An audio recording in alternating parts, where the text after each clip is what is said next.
الحمد للہ رب العالمین الصلاة والسلام علی خاتم النبیین وعلی آلہ وصحبہ اجمعین اما بعد فاعوذ باللہ من الشیطان الرجیم بسم اللہ الرحمن الرحیم قال اللہ تعالی فی سورة النحل وَأَلْقَى فِي الْأَرْضِ رَوَاسِيَ أَن تَمِيدَ بِكُمْ وَأَنْهَارًا وَسُبُلًا لَعَلَّكُمْ تَهْتَدُونَ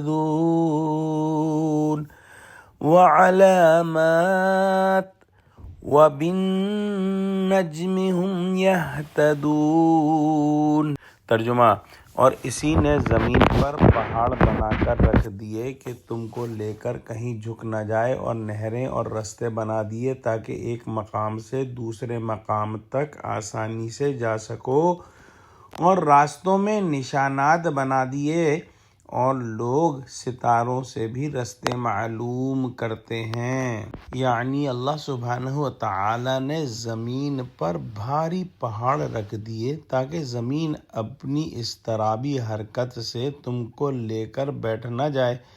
روایات و آثار سے معلوم ہوتا ہے کہ زمین ابتدائے آفرینش میں مضطربانہ طور پر ہلتی اور کانپتی تھی۔ اللہ سبحانہ وتعالی نے اس میں پہاڑ پیدا کیے جس سے زمین کی کپ کپی بند ہوئی۔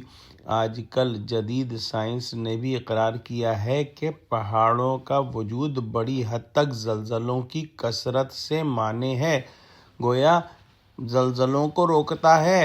بہرحال زمین کی حرکت و سکون کا مسئلہ جو حکماء میں مختلف فی رہا ہے، اس سے آیت کا نفیاً یا اثباتاً کچھ تعلق نہیں، کیونکہ پہاڑوں کے ذریعے سے جس حرکت کو بند کیا ہے وہ یہ دائمی حرکت نہیں جس میں اختلاف ہو رہا ہے۔ اللہ سبحانہ وتعالی نے ندیوں اور نہروں کا سرچشمہ پہاڑوں میں رکھا ہے، لیکن وہ میدانوں اور پہاڑوں کو قطع کرتی ہوئی سینکڑوں ہزاروں میل کی مسافت پر اللہ کے حکم سے ان بستیوں تک پہنچتی ہیں جن کا رزق ان کے پانی سے متعلق کیا گیا ہے، اور بالآخر یہ جا کر سمندر میں مل جاتی ہیں، اور پھر بخارات بادلوں کی شکل اختیار کرتے ہیں، اور پھر بارش ہوتی ہے، اور یہ سائیکل اسی طرح سے چلتا رہتا ہے۔